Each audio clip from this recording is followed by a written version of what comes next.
ఇర్మియా గ్రంథం 27వ అధ్యాయం 11వ వచనాన్ని చదువుకుందాం. నేను మిమ్మల్ని గూర్చిన ఉద్దేశించిన సంగతుల్ని నెరుగుదును. 27న 29 11. నేను మిమ్మల్ని గూర్చిన ఉద్దేశించిన సంగతులను నేను ఎరుగుదును. రాబోవు కాలమందు మీకు నిరీక్షణ కలుగుటకై అవి సమాధానకరమైన ఉద్దేశములే గాని హానికరమైనవి కావు. ఇది యెహోవా వాక్కు. చిన్న మాట ప్రార్థన చేసుకుందాం. ప్రేమ కలిగిన మా మహాపరిశుద్ధ గొప్ప తండ్రి, నీకు వందనాలు స్తోత్రములు చెల్లించుకొని ఉన్నాం ప్రభువా. నీ మహాకృపలో ప్రభు ఈ దినమును ప్రత్యేకించి నీ బిడ్డల జీవితాల్లో మా బ్రతుకుల్లో నీ యొక్క వాక్య ధ్యానమును చేసుకోవడానికి, నీ సంకల్పముని చిత్తమును తెలుసుకోవడానికి నీవు మాకు ఇచ్చిన గొప్ప భాగ్యము కొరకై నీకు వందనాలు స్తోత్రములు చెల్లించుకొని ఉదయకాలం మొదలుకు నీ సమయం వరకు నీ ప్రత్యేకమైనటువంటి కృపలో ప్రభువా యవనస్తుల యొక్క నాయనా ప్రభటని నాయన వారి ఉద్దేశాలు, వారి యొక్క తలంపులు నాయన, వారి యొక్క ఆసక్తిని దేవాని ఎదుట కనపరుచుకున్నారు. వారిని దీవించి మీరు ఆస్వాదించండి. ఈ సమయంలో లేఖన భాగము ద్వారా కొద్దిసేపు మాతో మాట్లాడమని మా ప్రభువును ప్రియరక్షకుడైన యేసుక్రీస్తు పరిశుద్ధ నామమును బట్టి అడిగి వేడుకొనిచున్నాము తండ్రి. ఆమీన్, ఆమీన్, ఆమీన్. అందరూ ఎక్సైట్గా ఉన్నారా? మీరు అలా కూర్చుంటే నాకు బాధ వస్తుంది. కుర్చీలో కూర్చోండి, ఏం పర్వాలా, కుర్చీలు వేసుకోండి. మీరు ఎలా ఉండాలంటే జబదయ్ కుమార్లాగా ఉండాలి. అర్థమైంది నేను చెప్పిన మాట? జబదయ్ కుమార్లు ఎక్కడున్నారు? హలో, జబదయ్ కుమార్లు ఎక్కడున్నారు? పోనీ యోహాను, యాకోబు ఎక్కడున్నారు? దేవుని ప్రక్కన ఉన్నారు. యేసుప్రభు పక్కన ఉన్నారు. ఆయన రొమ్మున ఆనుకున్న వాళ్ళు ఎవరు? యోహాను. కాబట్టి దేవునికి దగ్గరగా, వాక్యానికి దగ్గరగా, పుల్పీటికి దగ్గరగా ఉండాలి. కౌరవ కుమారులు కూడా ఆయన బలిపీఠము దగ్గర ఉండేవారు. కాబట్టి చరిత్రలో మనకి గొప్ప వ్యక్తులుగా వాళ్ళు మనకు కనబడుతూ ఉంటున్నారు. హల్లెలూయా. మీరందరూ సిద్ధంగా ఉన్నారు వాక్యం వినడానికి? ఉన్నారా? హల్లెలూయా, హల్లెలూయా. మంచిది. ప్రభునందు నాకు అత్యంత మిక్కిలి ప్రియమైనటువంటి వాళ్ళరా, ఈ దేవుని సంకల్పం, ఈ దేవుని చిత్తం, ఇది దేవుని కార్యాలు. కాబట్టి మనము శ్రద్ధగా ఆలకించాలని మనవి చేస్తూ ఉంటున్నాను. దేవాది దేవుడు వర్తమాన భూత భవిష్యత్ కాలములు ఉండే దేవుడు. వర్తమానమును, భూతకాలమును, భవిష్యత్ కాలమును ఎరిగినటువంటి దేవుడు మనతో మాట్లాడుతూ ఉంటున్నాడు. లేఖనాల ద్వారా మనతో మాట్లాడుతున్నాడు కనుక ప్రతి మాటను కూడా మనము శ్రద్ధగా విని దాన్ని రుచి చేసుకోవాలి. ఏమన్నా కింద కూర్చున్నావే? కుర్చీ లేదా? సరే, గోడకు జారబోడు. నీకొక్కరికి పర్మిషన్. మన ప్రభు, మన దేవాది దేవుడు ప్రకటన గ్రంథములో చెప్పినట్లుగా ప్రకటన గ్రంథం 1వ అధ్యాయంలో చెప్పినట్లుగా, దయచేసి ఆ మాటను నేను జ్ఞాపకం చేస్తూ ఉంటాను. ప్రకటన గ్రంథము 1వ అధ్యాయము 8వ వచనం, అల్ఫయు ఓమేగయు నేనే, వర్తమాన భూత భవిష్యత్ కాలములో ఉండువాడను నేని, అన్ని సర్వాధికారియు దేవుడున్నగు ప్రభువు సెలవిచ్చుచు ఉన్నాడు. హల్లెలూయా.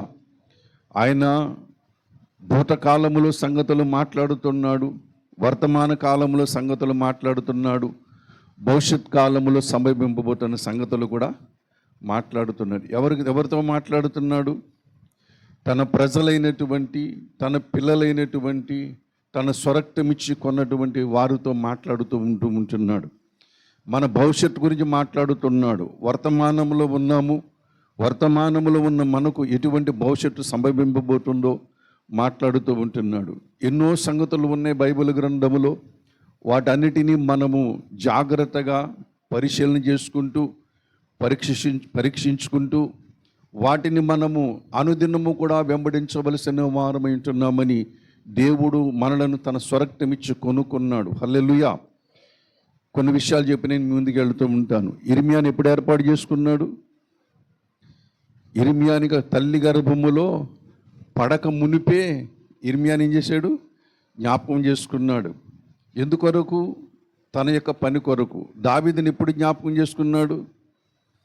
తల్లి గర్భములు ఇంకా పిండముగా రూపింపబడక మునిపే నా దినములన్నీ నీ గ్రంథములో లిఖించి ఉన్నవని చెప్పేసి మాట్లాడుతూ ఉంటాడు. ప్రభునందు ప్రియమైన మోషేను దేవుడు భూమి మీద పుట్టించడానికి 430 సంవత్సరాలు ఎదురు చూశాడు. హల్లెలూయా. ఎన్ని సంవత్సరాలు అంటే 430 సంవత్సరాలు గడిస్తేనే కానీ భూమి మీదకి ఎవరు రారు? మోషే అనే వ్యక్తి రాడు. దేవుడు వర్తమానమును, భూతకాలమును, వర్తమానమును, భవిష్యత్తుని ఎదిగినటువంటి దేవుడు మనకి సంగతులు చెబుతున్నాడు. కాబట్టి సంగతులు మనం చాలా జాగ్రత్తగా వినాలి. దేవుని యొక్క ప్రణాళికలోనే ఉన్నాము కనుకనే మీరు ఎక్కడెక్కడ వారు, నేను ఎక్కడెక్కడ వాడును, మనమందరం కూడా ఈ కొవ్వూరు పట్టణములు కలుసుకొని జీవనం సాగిస్తూ దేవుని పరిచయలు సాగిపోతున్నటువంటి మన జీవితంలో భవిష్యత్తులో దేవుడు మరి మన ద్వారా, మీ ద్వారా దేవుడు గొప్ప సంగతులు జరిగించబోతూ ఉంటున్నాడు. హల్లెలూయా. దేవుడు మీ ద్వారా అద్భుతాలు చేయించవచ్చు. దేవుడు మీ ద్వారా సమాజాన్ని బాగు చేయవచ్చు. దేవుడు మీ ద్వారా తాను చేయవలసినటువంటి సంకల్పమును, చిత్తమును కూడా చేయటానికి ఆయన ఇష్టపడుతూ ఉంటున్నాడు. దాని కొరకు మనం సిద్ధపడుతూ ఉండాలి. హల్లెలూయా. కనుక ప్రభువునందు ప్రేమ ఎందుకొరకు ఆయన ఎప్పుడో మనం పుట్టక మునిపే ఆయన మన కొరకు ఉద్దేశించిన సంగతులు ఉన్నాయి. మనం ఇంకా పుట్టలేదు భూమి మీద, కానీ పుట్టక మునిపే నీ కోసం నా కోసం ఏం చేశాడు? కొన్ని సంగతులు ఉద్దేశించి ప్రత్యేకించుకొని ఆయన నిర్ణయము చెప్పున ఈ దినములందు ఆ సంకల్పాన్ని దేవుడు మనకు చెబుతూ ఉంటున్నాడు. దేవునికి ఒక ఆశ ఉన్నది. భూమి మీద ఎవరైనా పని చేస్తారా? భూమి మీద ఎవరైనా పని చేస్తారని ఎదురు చూస్తూ ఉంటున్నాడు. నేను చేస్తానన్న వాడికి సమస్తము కూడా చెబుతూ ఉంటున్నాడు. ఈ సంగతులు చెప్పు బాబు, ఈ సంగతులు చెప్పి ప్రకటించున్నాయని చెప్పేసి ఇర్మియాకు ప్రకటించి చేయమని చెప్పాడు. దావీదుకు ప్రకటన చేయమని చెప్పాడు. అలాగనే ఈనాడు మనకి కూడా ప్రకటన చేయడానికి దేవుడు మనల్ని ఏం చేస్తున్నాడు? సిద్ధపరుస్తూ ఉంటున్నాడు. దాని కొరకు మనమే సిద్ధపరుచుకోవాలి. హల్లెలూయా. మనమే సిద్ధపరుచుకోవాలని దేవుని యొక్క వాక్యము మనకి తేటగా తెలియజేస్తూ ఉంటున్నది. ప్రభునందు ప్రియమైనటువంటి ప్రతి మాటను కూడా శ్రద్ధగా మీరు ఆలకించండి. ఎక్కువసేపు చెప్పను, చాలా తక్కువసేపు చెప్తాను. మీరు చాలా శ్రద్ధగా ఆలకించండి. ఇది అమూల్యమైనటువంటి మాటలు.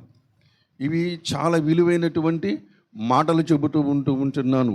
కాబట్టి ప్రతి మాటను కూడా చాలా జాగ్రత్తగా మనం ఏం చేయాలి? ఆలోచన చేయాలి. దాని కొరకు మనం ఏం చేయాలి? ప్రయాసపడుతూ ఉండాలి. దాని కొరకు మనం ఊరికనే చేయలేదు. దేవుడు మనను తల్లి గర్భములో ఊరికి నిర్మించాల. తల్లి గర్భములో ఊరికి నేను చేటు పని మన తల్లి గర్భములో ఆ పిండం మీద, ఆ చిన్న నలుసు మీద తన చేతులు పనిచేసాయంటే దేవుని బిడ్డలారా, దేవుని సంకల్పం ఎంతో ఉన్నదని మనము మర్చిపోకూడదని మీకు మనవి చేస్తూ ఉంటున్నాను. ఈనాడు సమాజంలో అనేక మందికి వాళ్ళు ఎందుకు పుట్టారో తెలియదు, ఎందుకు బ్రతుకుతున్నారో తెలియదు, ఎందుకు చనిపోతున్నారో తెలియదు, ఎక్కడికి వెళ్ళిపోతున్నారో తెలియదు. వాళ్ళకి ఏమి కూడా తెలియదు. కానీ చాలామంది మన భారతదేశ గడ్డ మీద పుట్టి చాలామంది ఎందుకు పుట్టామో, ఎందుకు బ్రతుకుతున్నామో, ఎందుకొరకు బ్రతకాలో, ఎక్కడికి వెళ్ళాలో కూడా వాడు నిర్దేశించుకుని చక్కటి భక్తిని చేశారు. చక్కటి విశ్వాసమును కలిగినటువంటి వారు దేవుని బిడ్డలారా ఈనాడు మనం ఆదర్శంగా తీసుకోవాలి. మన భారతీయులు కొంతమందిని మనం ఏం చేయాలి? ఆదర్శంగా తీసుకోవాలి. వారు చేసిన పనులు మనం కూడా చేస్తూ ఉండాలని మనం చేస్తున్నాను. అందులో బైబిల్ గ్రంథములో అనేక మంది యొక్క జీవిత చరిత్రలు బైబిల్ గ్రంథములో కనబడుతూ ఉంటున్నాయి. దాని కొరకు మనలను మనం ప్రత్యేకించుకోవాలి. దాని కొరకు దేవుడు భూమి మీద పుట్టించాడు. దేవుని నామానికి మహిమ కలుగునుగాక. ప్రభునందు నాకు అత్యంత మిక్కిలి ప్రియమైనటువంటి వాళ్ళరా, కాబట్టి నీవెవరవో మనం తెలుసుకోవాలి. మనం ఎవరమో నీవెవరవో నువ్వు తెలుసుకోవాలి. దాని కొరకు మనం ఎప్పుడైనా ప్రయత్నం చేస్తున్నామా? దాని కొరకు మనం ఎప్పుడైనా ఆలోచన చేస్తూ ఉంటున్నామా? నేనెవరిని? హూ ఆమై? నేనెవరిని? మన భారతదేశంలో చక్కటి ఒక తత్వశాస్త్రవేత్త సోక్రటీస్, ఆయన ప్రభువు నమ్మినవాడు కాదు. విశాలాంధ్ర బుక్ స్టాల్లో ఆయన జీవిత చరిత్ర పుస్తకాలు కనబడుతూ ఉంటాయి. ఆయన ఎంత ఓర్పు కలిగిన వాడంటే, ఆయన చాలా ఓర్పు కలిగినటువంటి వాడు. ఆయన అంటూ నా పుస్తకాలు అంటూ, ఓ మనిషి నీవెవరో తెలుసుకో అంటూ ఉంటాడు. ఆయన దేవుని నమ్మనవాడు కాదు, కానీ ఆయన దేవుని గురించినటువంటి అనేకమైన సంగతులు దాంట్లో ఆ పుస్తకాలు పొందుపరచబడి ఉన్నాయి. ఆయన్ని చంపేద్దామని చెప్పేసి ఆ ప్రభుత్వం వారు విషం ఇచ్చినప్పుడు గవర్నమెంట్ వారే సోక్రటీస్ని చంపేయాలని చెప్పేసి నిర్ణయం చేసుకుని ఆ సోక్రటీస్కి విషం ఇచ్చి చంపుతూ ఉన్న సమయంలో విషం తాగిన తర్వాత ఏమన్నా చనిపోరు. కానీ అప్పుడు ఆయన ఒక మాట అంటూ ఉంటున్నాడు, బిర్రివాళ్ళారా, మనిషి చనిపోయిన తర్వాత ఈ లోకము కాదు, అసలు సిసలైన లోకం అక్కడ పైన ఉన్నది. అక్కడ చాలా నాకంటే జ్ఞానులు, నాకంటే తత్వశాస్త్రవేత్త అనేక మంది ఉన్నారు అని దాంట్లో చెప్పడం జరిగింది. ఆ పుస్తకంలో చెప్పడం ఎంత ఓర్పు అంటే ఆయనకి, ఇలా సమాజాన్ని చెబుతూ ఎంత ఓర్పు అంటే, ఒకసారి ఆయన దగ్గరికి ఆయనకు ఆ మాటలు వినడానికి, ఆయన జ్ఞానమును కూర్చున్నటువంటి మాటలు వినడానికి, జ్ఞానమును కూర్చున్న మాటలు వినడానికి అనేక మంది ఒకట్లోకి వస్తుంటూ ఉండేవారు. వస్తూ ఉంటున్నప్పుడు మరి రాత్రి 9 అయిపోయేది, 10 అయిపోయేది, పగలేమో భోజనం టైం దాటేస్తూ ఉండేది. రోజు ఈ సంగతి తన భార్య చూస్తూ ఉంటున్నది. మనుషులను వస్తే విడిచిపెట్టాడు, మనుషులేమో ఈయన విడిచిపెట్టారు. కలిసి భోంచేద్దామంటే టైం లేదు. ఏనాడు కూడా మరి ఆ సమాజాన్ని విడిచిపెట్టి రాలేకపోతున్నా, ఆ మాటలు విడిచిపెట్టి రాలేకపోతున్నాడని చెప్పేసి ఒక రోజున ఆ పెరట్లో ఉండి అందరికీ తత్వాన్ని బోధిస్తున్న సమయంలో ఈమెకు కోపం వచ్చి, ఈమె చిరాకు వచ్చి మరి పైన డాబా మీదకి వెళ్ళి కింద ఉన్నటువంటి కుడితి నీరంతా పట్టుకుని వెళ్ళి పై డాబా మీదకి వెళ్ళి ఆ పైనుంచి ఆయన సరిగ్గా ఆయన నెత్తి మీద పోసిందంట. తన భార్య ఎవరి నెత్తి మీద పోసింది? ఇప్పుడు సోక్రటీస్కి ఏం రావాలి? కోపం రావరా? మంచిగా వేస్తే వేరే సంగతి. ఏమి నేరేసిన? కుడితి నీరు పోసింది. అప్పుడు ఇదేంటి ఆవిడ ఇలా మీరెందుకు క్షమిస్తున్నారు, ఇలా చేయకూడదు, అలా చేయకూడదు అని చెప్పేసి ఆమె మీద చుట్టూ ఉన్న వాళ్ళందరూ కేకలేస్తూ ఉంటున్నప్పుడు సోక్రటీస్ ఒక చక్కటి మాట అన్నాడు.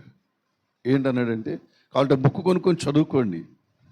ఒకటి మేడం, ఆకాశం ఉరిమింది, మేఘము వర్షించింది అని అక్కడ కూడా దాంట్లో చక్కటి సౌమ్యముతో కూడినటువంటి భాషను కూడా ఏం చేశాడు, అక్కడ పలుకుతూ ఉంటున్నాడు. నిజంగా అంత ఓర్పు ఉందా? అంత ఓర్పు మరి అంత గొప్ప తత్వశాస్త్రవేత్త, తత్వమును బోధించేనే అంటే ఆయన అంటున్నాడు, ఆకాశం ఉరిమింది, మేఘము వర్షము కురిపించింది అని చెప్పేసి అన్నాడు. ప్రభునందు ప్రియమైనటువంటి వాళ్ళరా, అంత మరి సమాజములో ఉన్నటువంటి మానవుల యొక్క మనసును ఎరిగినటువంటి వాడై ఓర్పుతో చక్కటి మాటలు చెబుతున్నాడు, చిక్కనైన మాటలు చెబుతూ ఉంటున్నాడు. ఆయన అంటున్నాడు సమాజానికి, హూ యామ్ ఐ? ఓ మనిషి నువ్వెవరు అంటూ ఉంటున్నాడు. దేవుని బిడ్డలారా, ఈ భూమి మీద మనం తెలుసుకోవాలి. భూమి మీద బతుకుండగానే ఈ మాట మనం తెలుసుకోవాలి. చనిపోయిన తర్వాత కాదు. ఒక ఆయన స్కూల్లో స్టూడెంట్తో మాట్లాడుతూ ఉంటున్నాడు. స్టూడెంట్స్తో మాట్లాడుతూ ఉంటున్నాడు. రైట్కి ఆపోజిట్ వర్డ్ ఏంటి అని అడుగుతూ ఉంటున్నాడు. ఏమని అడుగుతున్నాడు? రైట్కి ఆపోజిట్ వర్డ్. ఇదివరకు విన్నారు, వినని వారు కాకుండా చెప్పండి. రైట్కి ఆపోజిట్ వర్డ్ ఏంటి? నేను అడుగుతాను, చెప్పండి. రైట్కి ఆపోజిట్ వర్డ్. రైట్కి లెఫ్ట్ అంటూ ఉంటున్నారు. రాంగో రైటో మొత్తం మీద చెప్పాలి. రాంగో రైటో చెప్పాలి. Very good. ఏమంటున్నారు? రైట్కి ఆపోజిట్ వాడు ఏంటి? లెఫ్ట్. మీరు ఇంకేం చెప్తారు? రాంగ్ అని చెప్తూ ఉంటారు. రైట్కి ఆపోజిట్ వాడు ఏంటి? రాంగ్ అని చెబుతూ ఉంటారు. ఏంటి రైట్ అంటే రీడింగా లేదా రైటింగా? ఏంటి రైటింగ్ అంటారా? ఏదో ఒకటి చెబుతూ ఉంటారు. కానీ ఆ ఊర్లో ఒక అతను ఆ మీటింగ్కి వచ్చాడు. అతను ఏమంటే రైట్కి ఆపోజిట్ వాడు అంటే హోల్డ్ అని అన్నట. ఏమన్నాడు? ఓల్డ్ అని అన్నాడు. అంటే ఎలాగన్నారు ఓల్డ్ అని అంటే? మా నాన్నగారు కండక్టర్ సార్, మా నాన్నగారు కండక్టర్ అన్నాడు. మరి రైటే కదా, అది రైటే కదా. బస్సు ఆగినప్పుడు ఏమంటాడు? ఆపాలంటే ఓల్డ్ అని అంటూ ఉంటాడు. మరి బండి పోవాలంటే రైట్ అంటూ ఉంటాడు. బికాజ్ ఆఫ్ గ్రౌండ్, అక్కడ ఉన్న వాతావరణం బట్టి మనము దాన్ని మీనింగ్ తీసుకుంటూ ఉండాలి. అనేక రకరకాలైన మీనింగ్లు ఉంటాయి, కానీ సందర్భాన్ని బట్టి ప్రతి మీనింగ్ కూడా మనం ఏం చేయాలి? తీసుకుంటూ ఈ యవనస్తుల కూటంలో కూడా హూ యామ్ ఐ, నీవెవరవో మనము కాస్తంత ఆలోచన చేసుకుంటూ ఉండాలి. దేవుని బిడ్డలారా, మహామేధావులు కూడా ఈ భూమి మీద వారెవరో మర్చిపోయారు. వారు ఎందుకొరకు పుట్టారు మర్చిపోయారు, ఎందుకొరకు జీవిస్తున్నారు మర్చిపోయినటువంటి మహామేధావులు కూడా ఉన్నారు. మీకు జ్ఞాపకం చేస్తూ ఉంటాను. ప్రభునందు ప్రియమైన దేవుని బిడ్డలారా, ఐన్స్టీన్ ఎంతమందికి తెలుసు?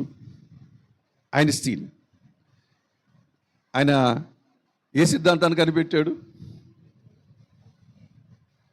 చదువుకున్న వాళ్ళు చెప్పాలి, నేను చదువుకోలేదు. ఏ సిద్ధాంతాన్ని కనిపెట్టాడు? రిలేటివిటీ, సాపేక్షతా సిద్ధాంతాన్ని కనిపెట్టాడు. వాళ్ళు ఇంగ్లీష్లో చెప్పి నేను తెలుగులో చెప్పానంటే వెరీ గుడ్. ఏమండి, సాపేక్షతా సిద్ధాంతాన్ని కనిపెట్టింది ఎవరు? ఐన్స్టీన్ ఏ వయసులో 1వ తరగతి పూర్తి చేశాడు? First standard. ఎప్పుడు పూర్తి చేశాడు తెలుసా మీకు? 15వ సంవత్సరంలో ఫస్ట్ స్టాండర్డ్ పూర్తి చేశాడు. అలా ఐన్స్టీన్ చదువుకుంటాడని ఎవరు అనుకోలేడు. ఐన్స్టీన్ ఇంత ప్రయోజకుడవుతాడని ఎవరు అనుకోలేడు. ఐన్స్టీన్ ఎప్పుడు అల్లరిచిల్లగా తిరిగేవాడు. కానీ ఐన్స్టీను సాపేక్షత సిద్ధాంతాన్ని కనుగొని ప్రపంచాన్ని నివరపరిచాడు. ప్రపంచాన్ని ఏం చేశాడు? నివరపరిచాడు. అంత జ్ఞానం అతనికి వచ్చి దేవుడు ఇచ్చాడు అతనికి. దేవుడు అతను ఇచ్చిన తర్వాత ఒకసారి మన భారతదేశ మొదటి ప్రధానమంత్రి ఎవరో చెప్తారా? మన భారతదేశ మొదటి ప్రధానమంత్రి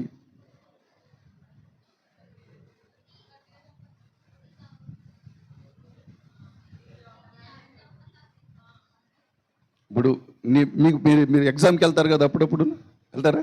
ఎగ్జామ్కి వెళ్ళినప్పుడు ఇదే క్వశ్చన్ వచ్చింది అనుకోండి మీకు, మన భారతదేశ మొదటి ప్రధానమంత్రి ఎవరు అని ఒక క్వశ్చన్ వచ్చింది అనుకోండి. ప్రైమ్ మినిస్టర్ ఈ జవహర్లాల్ నెహ్రూ. దానికి మార్కులు వేయడండి. అలాగంటే మార్కులు వేయడు. అలా రాసిన ర్యాంక్ కొడేస్తాడు అక్కడ. The first prime minister Pandit Jawaharlal Nehru అనాలి. కొందరికి ఆ వర్డ్ ఏం చేయాలి? అప్లై చేయాలి. ప్రపంచాన్ని జయించిన వాడు అంటే అలెగ్జాండర్ అనకూడదు, ద గ్రేట్ అలెగ్జాండర్ అని. అప్పుడు మార్కు పడుతూ ఉంటుంది. చాలా జాగ్రత్తగా ఉండి మీరు కోచింగ్ చేసినప్పుడు ఆన్సర్ రాసినప్పుడు మొత్తం ఆన్సర్ అంతా బాగా రాసేసాను మమ్మీ డాడీ అని చెప్పేసి మనం అంటూ ఉంటాం. కానీ తీరం వచ్చి ఆ ఫలితం వచ్చేసరికి ఏమొస్తుంది? ఏండి? కాబట్టి ప్రతి మాటను కూడా చాలా జాగ్రత్తగా ఆలోచించాలి. ద ఫస్ట్ ప్రైమ్ మినిస్టర్ చేసిన జవహర్లాల్ నెహ్రూ ఒకసారి ఐన్స్టీన్ గారిని కలుసుకోవడం జరిగింది. ఐన్స్టీన్ గారిని కలుసుకుని ఐన్స్టీన్ గారు చాలా జ్ఞానవంతుడు కదా, ఈక్వేషన్స్ అన్నీ కూడా చెప్తూ ఉండే సాపేక్ష సిద్ధాంతంలో ఆ లెక్కలు చూస్తేనే, ఆయన తలను చూస్తేనే చాలా లెక్కలు మనకు అర్థమవుతూ ఉంటాయి. ఆయన జుట్టు ఎలా ఉంటుంది? మనకలా నీట్గా దువ్వుకుంటాడా? నీట్గా బాగా దువ్వుకుని మంచిగా పౌడర్ రాసుకుంటాడా? పిచ్చోళ్ళగా ఉంటూ ఉంటాడు. ముఖం జుట్టు ఎలా ఉంటుంది? పిచ్చోళ్ళలాగా ఉంటూ ఉంటాడు, తలంతా చెరిగిపోయి ఉంటూ ఉంటుంది. అయితే ఐన్స్టీన్ గారి దగ్గరికి జవహర్లాల్ గారు వెళ్ళడం జరిగింది. అప్పుడు జవహర్లాల్ నెహ్రూ గారు ఒక మాట అడిగారు, do you define what is life అని అడిగాడు. అప్పుడు ఐన్స్టీన్ గారు అంట, పుస్తకంలో రాసింది, మీరు రాసింది చెప్తున్నాను. ఒకసారి జవహర్లాల్ నెహ్రూ ఇంకా ఎలా చూశాడంట, do you define what is life అడిగిందా, సమాధానం రాలేడు. మళ్ళీ ఇంకో ప్రశ్న వేశాడు. ఎవరు? జవహర్లాల్ నెహ్రూ గారు ఇంకొక ప్రశ్న వేశారు. ఏమని రాశారు?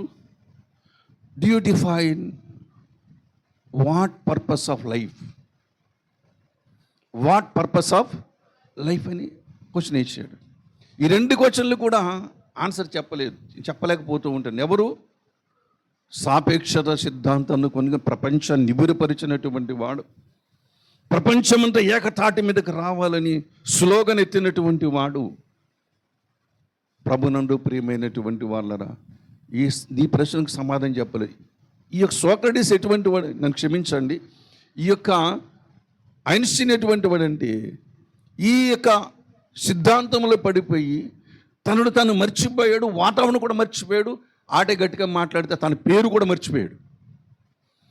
ఒకసారి బ్యాంక్ వెళ్ళి $200 డ్రా చేసుకుందామని చెక్ తీసుకుని బ్యాంక్ వెళ్ళాడు, డబ్బు డ్రా చేద్దామని చెప్పేసి.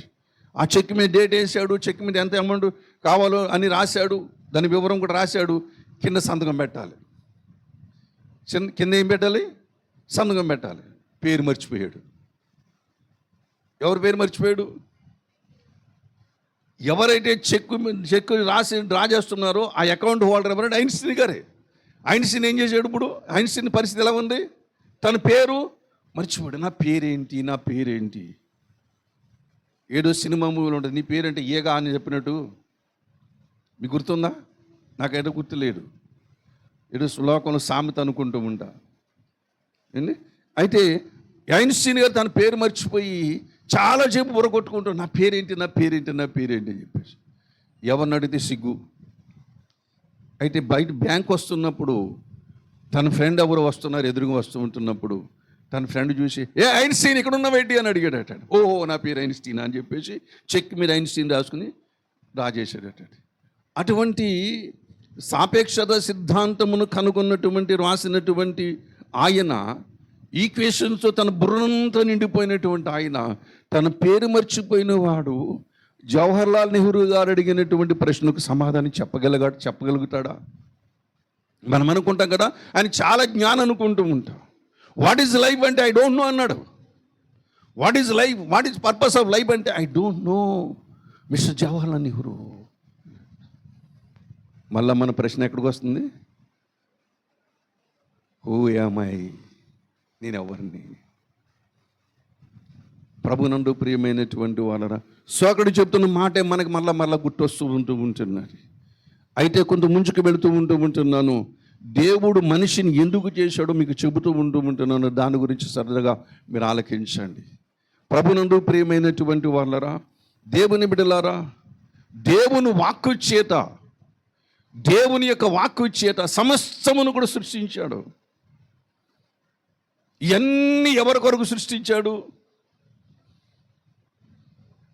తాను చేసినటువంటి ఆదాము కుటుంబము కొరకు సమస్తం ఏం చేశాడు?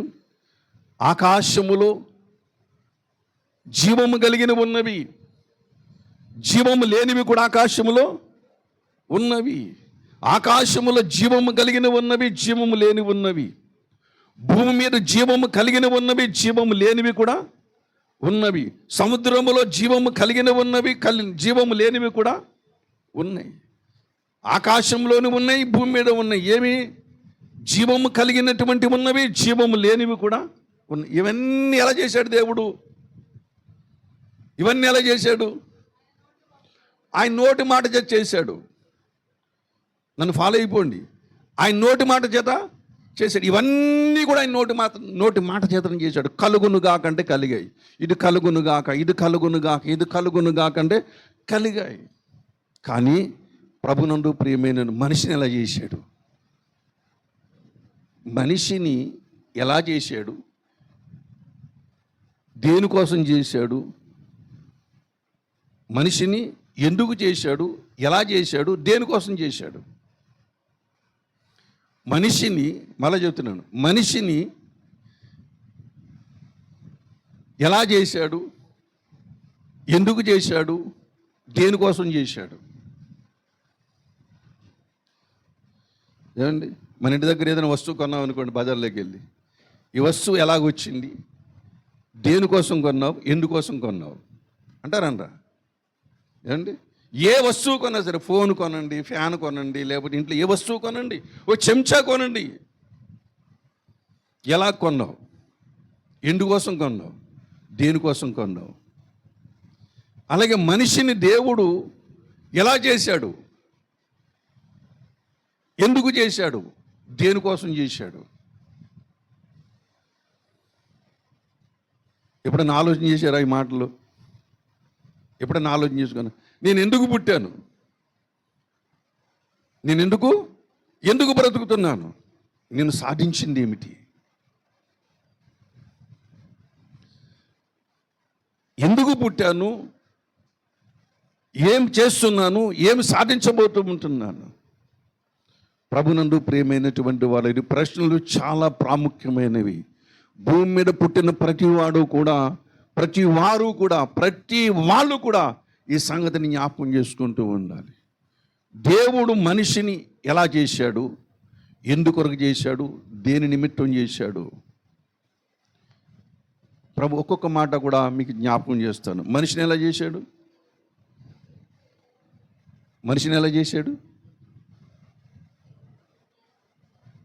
నేల మట్టితో చేశాడు. మనిషిని ఎలా చేశాడు, నేల మట్టితో. ఎలా చేశాడు, ఎందుకు చేశాడు. ఇంకొక మాట, ఎలా చేశాడు, ఎందుకు చేశాడు, ఎలా చేశాడు, దేని కొరకు చేశాడు అని అడుగుతున్నాం కదా. మట్టితో మనిషిని చేశాడు. ఎలా చేశాడంటే ఆయన పోలికలు చేశాడు. హల్లెలూయా. ఆయన పోలిక అంటే అర్థం ఏంటి? పోలిక అంటే రూపం. అది నీకు నాకు మనకి తెలిసినటువంటి అర్థం, కానీ అది కానే కాదు. మీ మైండ్లో ఉంటే తుడిచిపెట్టేసుకోండి దాన్ని. రూపం అనగా ఆయన యొక్క గుణ లక్షణములతో చేశాడు. హల్లెలూయా. ఆయన గుణ లక్షణములతో మనిషిని చేశాడు. దేవునికి జ్ఞానం ఉన్నది, మనిషి కూడా ఏముంది, జ్ఞానం ఉన్నది. దేవునికి తెలివి ఉన్నది, మనిషి కూడా తెలివి ఉన్నది. దేవునికి న్యాయం ఉన్నది, మనిషి దగ్గర కూడా న్యాయము ఉన్నది. దేవుని దగ్గర విచారం ఉన్నది, మనిషి కూడా విచారము ఉన్నది. ప్రభున దేవునికి దానగుణం ఉన్నది, మనిషి కూడా దానగుణము ఉన్నాయి. అంటే దేవుని పోలిక, దేవునిలో ప్రేమ ఉన్నది, మనుషుల్లో కూడా ఏముంది, ప్రేమ ఉన్నది. దేవునిలో దుఃఖం ఉన్నది, మనిషిలో కూడా ఏముంది, దుఃఖం ఉన్నది. దేవునిలో లేనిది మనుషులు లేదు, మనిషిలో ఉన్నది దేవునిలో ఉన్నది. అది దేవుని నుంచి వచ్చినది. దేవుడు తన పోలికలు చేశాడు. ఎందుకొరకు చేశాడంటే సమస్తమును కూడా పరిపాలించడానికి మనిషిని చేశాడు. సమస్తమును కూడా పరిపాలించడానికి మనిషిని చేశాడు. అంటే దేవుడు మనిషిని చేసేటప్పుడు, మానవుని నిర్మించేటప్పుడు, మట్టితో బ్రహ్మయ్య మనిషిని చేసేనయ్య అనే ఒక సినిమా కవి కూడా పాట పాడుకున్నాడు కదా. మనిషిని ఎలా చేశాడు? బ్రహ్మదేవుడు మట్టితోనే చేశాడు. మనిషిని చేసేటప్పుడు దేవుడు ఏమేమి ఉపయోగించుకున్నాడు? మనిషిని చేసేటప్పుడు దేవుడు వేటిని ఉపయోగించుకున్నాడు? మీరు ముందు చెప్పారు మట్టి అని. దేవుని బిడ్డలారా, నిజమే. మట్టిలో ఉన్న ఖనిజ లవణాలన్నీ కూడా ఉపయోగించుకున్నాడు. తర్వాత గాలిలో కొంత ఉపయోగించుకున్నాడు. తర్వాత ఆయనలో ఒక అంశ, ఆత్మలో కొన్ని ఉపయోగించుకున్నాడు. అనగా మనిషి శరీరము, ప్రాణము, ఆత్మ, ఈ మూడు సముదాయం ఎవరు? మనిషి. శరీరము, ప్రాణము, ఆత్మ కలిసి ఉన్న మనిషిని ఆ యొక్క పదార్థాన్ని ఏమంటారు? ఆ యొక్క రూపాన్ని ఏమంటారు? మనిషి అంటూ ఉంటారు. ఒకవేళ మనిషిలో ప్రాణం పోయిందనుకోండి, ఆ మనిషిని ఏమంటారు? శవం అంటూ ఉంటారు. ప్రభునందు ప్రియమైనటువంటి వాళ్ళరా, మనిషిలో ప్రాణం పోయినా శవమే అంటూ ఉంటారు. మనిషిలో ఆత్మ చచ్చిపోయినా సరే పశువు అంటూ ఉంటారు. దేవుడు మనిషిని చేసేటప్పుడు ఈ మూడిటిని ఉపయోగించుకొని మనిషిని చేశాడు. ఎందుకు అలా చేశాడు అంటే, దేవుని బిడ్డలారా, నీలో ఉన్న ఆత్మ దేవునితో ఎప్పుడు కూడా మాట్లాడుతూ ఉంటారు.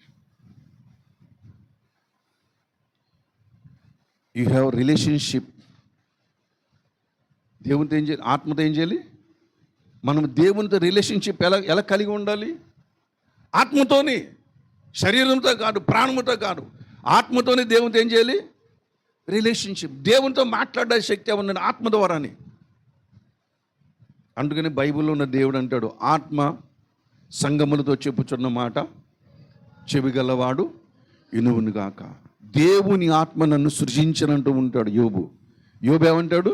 దేవుని ఆత్మ నన్ను సృజించనంటూ ఉంటాడు. దేవుని ఆత్మ ఆకాశ భూజ మరి అగాఢ జలముల మీద ఏం చేస్తున్నట? అల్లాడుతూ ఉండి ఈ సమస్త సృష్టిని సృష్టించింది. కాబట్టి ఆత్మతో దేవునితో మనం మాట్లాడుకోవచ్చు. అందుకని దేవుని గురించి ఏమంటే ఆత్మస్వరూపి. ఆత్మస్వరూపినితో ఆత్మీయులు ఏం చేస్తుంది? మాట్లాడుతూ ఉంటుంది. దేవునితో సహవాసం చేయడానికి దేవుడినికి ఇచ్చినటువంటి గొప్ప భాగ్యం ఏంటంటే, దేవుడు తన ఆత్మను నీలో పెట్టాడు. కొంతమందికి ఏమో చచ్చిపోయింది, కొంతమంది ఏం చేస్తారు? చచ్చిపోయింది. కొంతమంది జీవితం నిద్రాణ స్థితిలో ఉన్నది. అంటే నిద్రాణ స్థితి అంటే ఇటు మెలకువగా లేడు, అటు నిద్రపోలేడు. చూడండి, నిద్రపోయాడు లేపడం సులువా, నిద్ర నటిస్తున్నాం లేపడం సులువా? నిద్రపోయి లేపడం చాలా సులువు, కానీ నిద్ర నటిస్తున్నప్పుడు ఏమండి అన్ని మాటలు ఆలకిస్తూ ఉంటారు, కానీ నిద్రపోతున్నట్టు నటిస్తూ ఉంటారు. కొంతమంది అయితే చచ్చని స్థితిలో ఉన్నారు, దేవుడు లేడు ఏమి లేడు అని చెప్పేసి ఇంకా పట్టించుకోరు దాని గురించి. ఎందుకంటే ప్రభునందు ప్రియమైన వారిలో ఆత్మ చచ్చిపోయిన స్థితిలో ఉన్నది కాబట్టి దేవునికి మనిషికి సంబంధాలు తెగ్గొట్టేసుకున్నారన్నమాట. దేవునికి మనిషినికి సంబంధాలు ఏం చేశారు? తెగొట్టేసుకున్నారు. అందుకని మనిషి అంటే భూమి మీద దేవుని దృష్టిలో, మన మానవుని దృష్టిలో మనిషి అంటే ఒక యూనిక్, ఒక ప్రత్యేకమైన వాడు. You're so precious in sight of God. దేవునిలో ఒక ప్రత్యేకమైనటువంటి లక్షణము, ప్రత్యేకమైనటువంటి వాడివి, చాలా ప్రశస్తమైనటువంటి వాడివి. దేవునికి నువ్వంటే చాలా ఇష్టం. నువ్వు దేవుని మాట వినకపో, కానీ దేవుడు నువ్వంటే నాకు చాలా ప్రేమ అంటాడు. ఎలా చూపించగల ప్రేమ అంటే, ఇదిగో నీ కొరకు నా ప్రాణం అంతా కూడా సిలువలో అర్పించేశానని చెబుతూ ఉంటాడు. దేవుడు లోకమును ఎంతో ప్రేమించాడు. అంటే ఎవరిని ప్రేమించాడు? మనల్ని ప్రేమించాడు. ఎలా ప్రేమించాడు? తన ప్రాణమును అర్పించినంతగా మనం ప్రేమించాడు. తన ప్రాణాన్ని కూడా లెక్క చేయలేడు. నీ కొరకు నా ప్రాణం ఇచ్చేస్తాను రా అని చెప్పేసి ప్రాణం ఇచ్చేసి అంతగా ప్రేమించాడు. అందుకనే చెప్తాను, you're so unique, you're so precious. చాలా విలువైన వాడివి, చాలా విలువైన దానివి. ప్రభునందు నాకు అత్యంత మిక్కిలి ప్రియమైనటువంటి వాళ్ళరా, దేవుని బిడ్డలారా, ఎందుకు యూనిక్గా చేశాడంటే, దేవుడు చేసినటువంటి సృష్టిని నీవు ఏలుబడి చేయాలి. హల్లెలూయా. దేవుడు ఎందుకు చేశాడో చెబుతూ ఉంటున్నాను. ఓ మనిషి, నీవెవరో తెలుసుకోనక ముందు దేవుడు నేను ఎందుకు చేశాడో చెబుతూ ఉంటున్నాను. నువ్వెవరో చెబుతూ ఉంటున్నావు, ఎందుకొరకు ఈ భూమి మీద పుట్టావో చెబుతూ ఉంటున్నాను.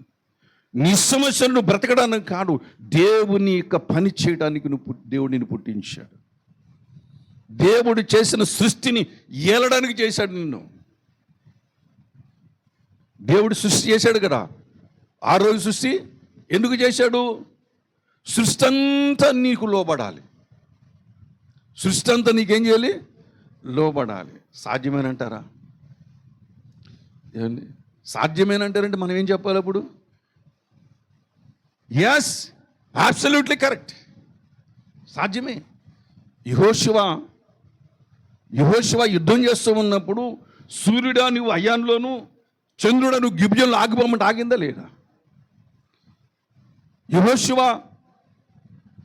మరి దేవుని మందసాన్ని యాజకులు మోసుకుని వెళ్తున్నప్పుడు యోర్దాను నది నీళ్లు తాగగానే యోర్దాను పైనీళ్ళు ఆగిపోయి లేవా? హిజ్కియా ప్రార్థన చేస్తూ ఉన్నప్పుడు సూర్యుడు వెనక్కి వెళ్ళాడా లేడా? ఇవన్నీ కూడా అక్షర సత్యాలుగా ప్రభునందు ప్రియమైనటువంటి వాళ్ళరా ఈ యొక్క సైంటిస్టులు ఉంటారు కదా, కాలమానమును కొలిసే శాస్త్రజ్ఞులు అంటూ ఉంటారు. వాళ్ళ యొక్క చిట్టాలో కూడా వచ్చేసింది అదంతా కూడా. ఈ సృష్టి అన్ని రోజులు వచ్చినాయి, కానీ ఒకరోజు డిఫరెన్స్ వస్తుంది, ఒకరోజు తేడా వస్తుందని చెప్పి చెప్తూ ఉంటున్నారు. ఆ తేడా ఏంటంటే అందులో ఆ సైంటిస్ట్లో బైబిల్ చదువుకున్నటువంటి, బైబిల్ ఎరిగినటువంటి ఒక ఆయన ఉన్నాడు కనుక ఈ సృష్టి ఒకరోజు ఎలా తేడా వస్తుందంటే, ఇది ఒక దినమెల్లా యెహోషువ యొక్క నాయకత్వంలో సూర్యుడు చంద్రుడు ఆగిపోయారు. మిగతా సమయం కొన్ని గంటలు 23 గంటలంతా ఆగిపోయారు. తర్వాత యోర్దాను దగ్గర కొంత సమయం ఆగిపోయాడు. ప్రభునందు ప్రియమైన వాళ్ళరా మరికొంత సమయం ఎక్కడంటే హిజ్కియా ప్రార్థన చేసిన తర్వాత సూర్యుడు వెనక్కి వెళ్ళాడు. దేవుడు మనిషిని ఎందుకు చేశాడంటే ఒక అధికారిగా, ఒక రాజుగా. ఈ భూగడ్డం మీద మొట్టమొదట పుట్టిన రాజు ఎవరంటే ఆదామే. ఆదాము రాజు అయితే ఆదాము గర్భంలో వచ్చిన మనం ఏమవ్వాలి? దేవుని దగ్గర నుంచి దేవుని కుమారుడు ఎవరు? ఆదాము. దేవుని కుమారుడు ఎవరు? ఆదాము. డౌట్ ఏమైనా ఉందా? లోకాసువార్త చదువుకుంటే, వంశావళి చదువుకుంటే ఆఖరికి ఆదాము దేవుని కుమారుడు అని చెబుతూ ఉంటాడు. ఆదాము దేవుని కుమారుడు అయితే ఆదాములో వచ్చిన పిల్లలు ఎవరు అవుతారు? అంతే కదా. ప్రభునందు ప్రియమైనటువంటి వాళ్ళరా కనుక ఈ భూమి మీద నుండి పంచభూతములను ఏలడానికి మనిషిని చేశాడు. మనిషిని ఎందుకు చేశాడు? పంచభూతాలని ఇక సృష్టి అంతని ఏలడానికి మనిషిని చేశాడు. ప్రభును మనిషిని సిద్ధపరిచాడు. మరి మనిషిని ఎందుకు చేశాడు? సృష్టి అంతా మనిషి మాట వింటుంటే మరి మనిషి ఎవరి మాట వినాలి? దేవుని మాట వినాలి. ఎవరి మాట వినాలి? దేవుని మాట వినాలి. దేవుని మాట వినాలి. దేవుని తన మాట, తన ప్రణాళిక నెరవేర్చుట కొరకు ముందుగానే చెప్పాను. ఆయన భవిష్యత్ ప్రణాళికలో ఈ కాలం ముందు దేవుని పని చేయడానికి దేవుడు మనల్ని ఏం చేశాడంట? ప్రత్యేకించుకున్నాడని ముందుగానే చెప్పాను మీకు నేను. కాబట్టి ఈ సృష్టి అంతా నీ మాట వింటున్నప్పుడు ప్రభునందు సృష్టిని ఏలుతున్నట్టు నీవు ఎవరి మాట వినాలి? దేవుని మాట వినాలి. దేవునికి లోబడాలి. దేవునికి భయపడాలి. హల్లెలూయా. దేవునికి నువ్వు భయపడుతూ ఉన్నప్పుడు సృష్టిని మాట వింటూ ఉంటుంది. దేవునికి భయపడనప్పుడు సృష్టిని మాట వినడు. ఎప్పుడు భయం పోయింది? ఆదాము పాపము చేసినప్పుడు. ప్రభునందు ప్రియమైనటువంటి వాళ్ళరా కాబట్టి సృష్టిని ఏలడానికి, దేవుని మాట వినడానికి మనిషిని చేశాడు దేవుడు. చూడండి, దేవుడు అంచెలంచెలుగా నీ మీద, నా మీద, మనందరి మీద ఎంత ఆశలు పెట్టుకున్నాడో చూడండి. అందుకని ప్రసంగి చెబుతూ ఉంటాడు, దేవుడు మనుషులను యథార్థవంతులుగానే చేశాడు, కానీ వారు వివిధమైన తంత్రములు కల్పించుకున్నారని చెబుతూ ఉంటాడు. వివిధమైన తంత్రములు వాళ్ళకి ఇష్టమైనటువంటి కల్పించుకున్నారట. కానీ దేవుడు ఎలా చేశాడు? యథార్థవంతులుగానే, మంచివారుగానే, యోగ్యులుగానే చేశాడు దేవుడు. ఏ లోపము లేనివారుగానే చేశాడు దేవుడు. ఎందుకొరకంటే మనమందరం కలిసి ఎవరి మాట వినాలి? దేవుని మాట మనం వినాలి. ప్రభునందు ప్రియమైనటువంటి వాళ్ళు ఒకసారి మన గురించి ఆలోచించేద్దాం. ఇక్కడ కూర్చొని మనందరి గురించి ఆలోచించేద్దాం. మనం వింటున్నామా లేదా? సృష్టి మనల్ని ఏలుతున్నదా? మనము సృష్టిని ఏలుతూ ఉంటున్నాము. సృష్టికి మనము దాసులం అయిపోయాం. సృష్టికి మనం దాసులము అయిపోయాం. దాన్ని ఏం చేస్తున్నాం? మన మనుషులు సృష్టిని ఏం చేస్తున్నారు? ఏలటం కాదు, పాడు చేస్తూ ఉంటున్నారు. గాలిని పాడు చేశారు, నీరుని పాడు చేశారు, భూమిని పాడు చేశారు, ప్రభునందు ప్రేమైన ఆకాశమును పాడు చేశారు. పాడు చేయలేదు ఒకటే ఉంది. ఏంటది? అగ్ని. పాడు చేయలేంది ఒకటే ఉంది, అగ్నిని పాడు చేయలేకపోయాడు. అది కూడా పాడు చేసేసేవాళ్ళు. లేకపోతే ప్రభునందు ప్రియమైనటువంటి వాళ్ళరా ఒకసారి మనం ఆలోచన చేద్దాం. మన దగ్గరకు వచ్చాడు ఏమండి, ముందర ఆ సోక్రటీస్ ఐన్స్టీన్ దగ్గరికి వెళ్ళాం, అక్కడ కొంత నేర్చుకున్నాం. తర్వాత దేవుడు ఎలా చేశాడో, దేవుడు ఎందుకొరకు చేశాడో, దేవుడు నీ కొరకు ఏం నేర్చుకుంటూ ఉంటున్నాం. దేవుడు నీ యూనికేట్ చేశాడు ఎందుకొరకు అంటే సృష్టిని ఏలుబడి చేయడానికి చేశాడు. ప్రభునందు ప్రియమైనటువంటి వాళ్ళరా, ఇప్పుడు మన దగ్గరకు ఉంటున్నాం. మనము ఎలాగ దేవుని ఎదుట ఉన్నాము ఆలోచన చేయాలి. మనము ఎలా దేవుని ఎదుట ఉన్నాము?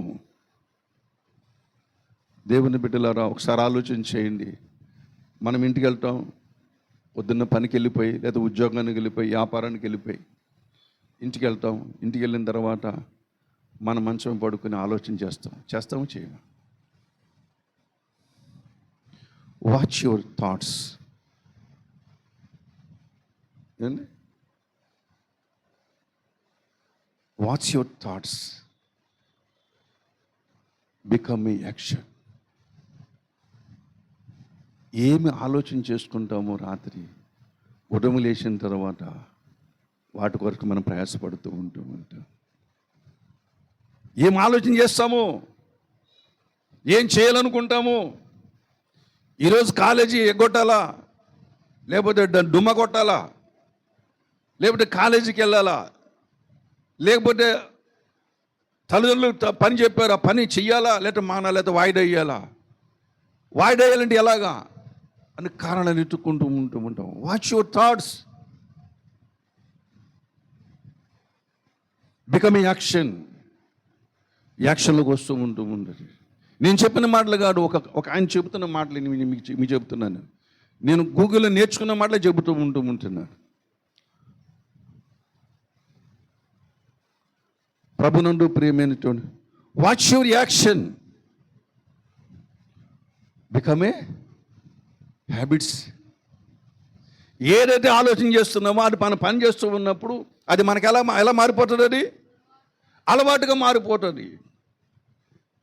అబద్ధాలు ఆడాలని ఆలోచన చేసామనుకోండి, ఇలా తప్పించుకోవడానికి, అలా చేయడానికి, ఇలా చేయడానికి ఆలోచన మనకి ఏం అలవడుతుంది? మాట ఆడితే ఏమొస్తుంది? అబద్ధం వస్తూ ఉంటుంది. ప్రభునందు ప్రియమైనటువంటి వాళ్ళరు, వాచ్ యువర్ థాట్స్. నీ ఆలోచనలు ఎలాగో ఆలోచన వచ్చి watch your habits become a character. మన హ్యాబిట్స్ని బట్టి మన క్యారెక్టర్ నిర్మాణం అవుతుంది. మీరు యవన బిడ్డలు, మీరు యవనస్తులు, మీరు ఎప్పుడైతే ఎటువంటి హ్యాబిట్స్ కలిగి ఉంటారో, ఈ హ్యాబిట్స్ అనేవి, ఈ థాట్స్ అనేవి, ఈ క్యారెక్టర్ అనేది మీ చచ్చేంత వరకు కూడా మీ వెంట ఉంటాయి. ఇవన్నీ కూడా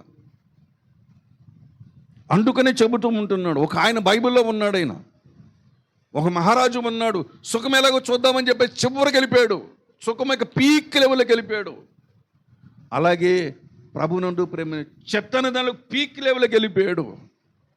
జీవితాన్ని సర్వనాశనం చేసుకుని అందరికీ చెబుతాడు, నాలాగే ఎవడ బతకొద్దురా బాబు, అంత సమర్థం వ్యర్థం అన్నాడు. ఎవరు? సొలొమోను. ప్రభునందు ప్రేమే, ఈ లోకములో సుఖమనేది ఏమీ లేదు, ఇది భ్రమ. కాబట్టి నీ జీవితాన్ని నువ్వు నిర్మించుకోవాల్సింది నీవే నిర్మించుకోవాలి. దేని కొరకు? హ్యాబిట్స్ కొరక, క్యారెక్టర్ కొరక? దేని కొరకు నిర్మించుకుంటావు? ఆలోచనల కొరకు, ప్రభునందు ప్రేమ, మరి వాటి కొరకు నీ జీవితం నిర్మించుకుంటావా? దేని కొరకు నిర్మించుకుంటావు? నువ్వు మంచి కొరకు నిర్మించుకుంటావా, చెడు కొరకు నిర్మించుకుంటావా? డిఎల్ మోడీ ఎంతమంది తెలుసు? డిఎల్ మోడీ సండే స్కూల్ పిల్లలు నడిపించినటువంటి వాడు, చాలా మహానుభావుడు. పేద పిల్లలందరినీ పోగేసి వాళ్ళకి సండే స్కూల్ నేర్పుతూ వాళ్ళని చక్కటి ఆయా పోషకర్త దగ్గరికి వెళ్ళేవాడు కాడు. వాళ్ళందరినీ కూడా అక్కడ పెట్టి ప్రార్థన చేస్తూ వాళ్ళని పోషిస్తూ ఉండేవాడు. ఆశ్చర్యతగా ఆ ఆశ్రమానికి, ఆ అనాథ పిల్లలక ఆశ్రమానికి ప్రతిరోజు భోజనం వస్తూ ఉండేది. ఎలా వచ్చిందని ఎవరిని అడిగేవారు కాదు, వాళ్ళు ప్రార్థన చేసుకునేవారంటే. మహానుభావుడు ఒక మంచి మాట అన్నాడు, tell me your friends, I tell what can you are. Tell me your friends, I tell what can you are. నీవెవరో చెప్పు, నీ స్నేహితులు ఎవరో చెప్పు, నీవెవరో నేను చెప్తాను. మనం ఎవరితో సహవాసం చేస్తామో వారి లక్షణాలు మనలోనికి వస్తాయి. మనం ఎవరితో సహవాసం చేస్తామో వాళ్ళ యొక్క ప్రవర్తన అంతా కూడా మనలోనికి వస్తూ ఉంటుంది. ప్రభునందు వాళ్ళ మాటలు వస్తాయి, వాళ్ళ తీరు వస్తుంది, వాళ్ళ నడక వస్తుంది, వాళ్ళ చూపులు వస్తాయి, వాళ్ళ చేతలు వస్తాయి, వాళ్ళ చేతులు ఊపడం కూడా మనకు వస్తూ ఉంటుంది. ఎందుకంటే మనం ఏమనుకుంటాం, నేను వారిలాగా ఉండాలి, నేను పలానా వాళ్ళ వలె ఉండాలి అని నిర్ణయం చేసుకుంటూ ఉంటుంది. దేవుని బిడ్డలారా, నీ యొక్క క్యారెక్టర్ని నీవెలా బిల్డప్ చేసుకుంటూ ఉంటున్నావు, నీవే ఆలోచన చేసుకోండి. కానీ ఈనాడు మనుషులకి, ఆనాడు ఆదికాండము 6వ అధ్యాయము 1వ వచనం చదవండి దయచేసి. ఆదికాండము 6వ అధ్యాయం 1వ వచనం చదువుకుందాం. నరులు భూమి మీద విస్తరించిన తర్వాత, చాలు, నరులు భూమి మీద విస్తరించిన తర్వాత ఏమయ్యారు? తప్పిపోయారు. ఎందుకు తప్పిపోయారు? స్వేచ్ఛ. ఏం కావాలి మనుషులకి? స్వేచ్ఛ కావాలి. ఏమండి, యవనస్తులకి ఏం కావాలి? మీకు స్వేచ్ఛ కావాలి. డాడీ మమ్మీ ఏ విధమైన అజమాయిషి చేయకూడదు. నేను పలానా చోటకి వెళ్తానంటే, పలానా పిక్నిక్ వెళ్తాను, నా ఫ్రెండ్స్ అందరూ పిక్నిక్ వెళ్తున్నారు, అక్కడ నేను వాళ్ళతో పడి వెళ్తానంటే మమ్మీ డాడీ ఏమి ఇవ్వాలి? పర్మిషన్ ఇవ్వకపోతే అంటే డిష్మే. ఏమండి, లేదా నేను పలానా వాళ్ళకి నేను ఇలా చేయాలనుకుంటున్నాను అంటే మీరు చేసే వయసు ఇది, నిర్ణయం తీసుకునే వయసు ఇది. రైట్ ఆర్ రాంగ్ మీరు ఏం చేస్తారు? మీరు నిర్ణయం చేసేసుకుంటూ ఉంటారు. చదవాలనుకుంటే చదివేస్తారు, ఎగ్గొట్టాలంటే డొమ్మ కొట్టేస్తారంతే. ఇంట్లో పని చేయాలనుకుంటే తగడగా చేసేస్తారు, లేకపోతే అనిగిదేలు కోడిపెట్టలాగా కాళ్ళు చేతులు ముడుచుకుని మంచం మీద చేస్తారు, దుప్పటి కప్పేసుకుని ఉంటారు.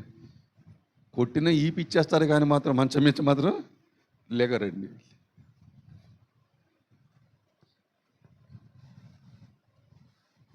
మన జీవితంలో అలా ఉండకూడదు.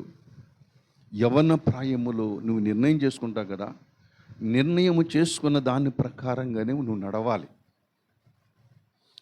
నీ చేతికి వచ్చిన పని నీ శక్తి వంచన లేకుండా ఏమన్నాడు ఇక్కడ చెయ్యమంటూ ఉంటున్నాడు. శక్తి వంచన లేకుండా, వెనక తిరగకుండా నువ్వు ఒక కార్యం చేయాలనుకున్న వాటం వస్తుంది నీ దగ్గరికి.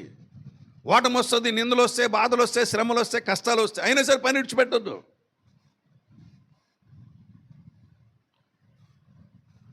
ఎడిసన్ గారు బల్బు కనిపెట్టడానికి ఎన్నిసార్లు ప్రయత్నం చేశాడు? 11 సార్లు ప్రయత్నం చేశాడు. ప్రతి ప్రయత్నంలో ఎన్ని డాలర్లు ఖర్చు అయిపోయి ఉంటాయి. ఆ మిషనరీ తయారు చేయడానికి, ఆ మిషనరీ పట్టుకోవడానికి, ఆ టెక్నాలజీ తయారు చేసుకోవడానికి ఎంత ప్రయాసపడి ఉంటాడు. కానీ పట్టు విడిచిపెట్టాడా? నేను ఎలాగైనా సరే బల్బును కనిపెట్టాలనుకున్నాడు. 11 సార్లు ఫెయిల్ అయ్యి 12సారి ఏం చేశాడు? కనిపెట్టాడు. మనం ఏం చేస్తాం? ఒక్కసారి ప్రయత్నం చేస్తాం, రెండోసారి మధ్యలో విడిచిపెడతాం అంతే. ఇది మనకు వల్ల కాదని చెప్పేసి. లోకంలో ఒక మాట ఉన్నది, లోకంలో మాట సినిమాకి పోయి చెప్పు, కృషి ఉంటే మనుషులు ఏమవుతారంట? ఋషులు అవుతారు. ఋషులు అంటే అర్థం ఏంటి? తత్వజ్ఞానులు అంటే సాధించగలుగుతారు. మహర్షులు సాధించనిది ఏమీ లేదు. కృషి అనేది మనకు ఉండాలి. విడిచిపెట్టొద్దు. నేను ఈ గోల్కి చేరుకోవాలి, ఆ గోల్ విడిచిపెట్టదు ఎప్పుడు కూడా. దాని ఎప్పుడు అది నీ మైండ్లో ఉంటూ ఉండాలి. ఐన్స్టీన్ గారు 15వ సంవత్సరంలో ఫస్ట్ క్లాస్ చదివినా సరే ఆయన ఏం కనిపెట్టాలనుకున్నాడు? అణువును పరమాణువును కనిపెట్టాలనుకున్నాడు. కనిపెట్టాడు లేదా? ఎంత ప్రమాదకరమైంది అది. ఏంటి, దాన్ని విస్ఫోటం చేస్తే రాష్ట్రాలు కూడా ఎగిరిపోతాయి. అందుకని ఆనాటి నుంచి, కనిపెట్టిన రోజు నుంచి ఐన్స్టీన్ గారు ప్రపంచమంతా ఒక దేశం అయిపోవాలి, రాజ్యాలు ఉండకూడదు, యుద్ధాలు ఉండకూడదు, యుద్ధాలు అయితే ఒకళ్ళ మీద ఒకళ్ళు ఆటం బాంబులు వేసుకుంటారు అని చెప్పేసి భయపడి ప్రపంచమంతా ఏకదేశమైపోవాలని చెప్పేసి నిదానం చేశాడంట ఆ రోజుల్లో.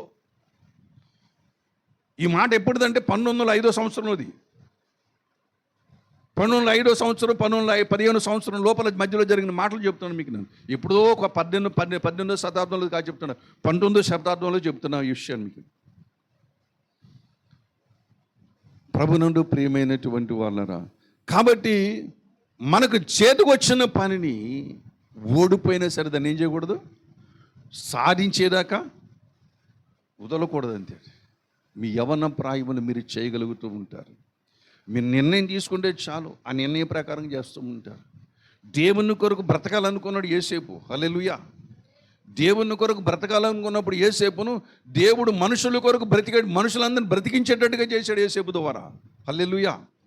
ప్రభునందు ప్రేమైన దేవుని కొరకు నిలబడాలనుకున్నాడు మొర్దెకాయి. గోనెపట్ట కట్టుకున్నాడు, మనుషులందరినీ నిలబెట్టాడు. తను నిలబడ్డం కాదు, మనుషులందరినీ కూడా ఏం చేశాడు, నిలబెట్టాడు. ప్రభునందు ప్రియమైనటువంటి వాళ్ళరా, ఒక నిర్ణయము యవ్వన కాలములు మనం చేసే నిర్ణయం. గమనించండి, మన జీవితాన్ని అంతా పరిశీలిస్తూ ఉంటాడు. మన జీవితాన్ని ఏం చేస్తాడు, పరిశీలిస్తూ ఉంటాడు. ఇక్కడ కూర్చుని ఏమంటున్నాము, మన ఆలోచనలు ఎక్కడ ఉన్నాయి, దేని గురించి ఆలోచన చేస్తూ ఉంటున్నాము, అన్నీ కూడా ఎంఆర్ఐ స్కానింగ్ అంటే బాగా స్కానింగ్ చేయగలడు ఆయన. హల్లెలూయా. మనం కూర్చుండడం తెలుసు ఆయనకి, మనం కూర్చుండడం తెలుసు, మనం లేవడం తెలుసు.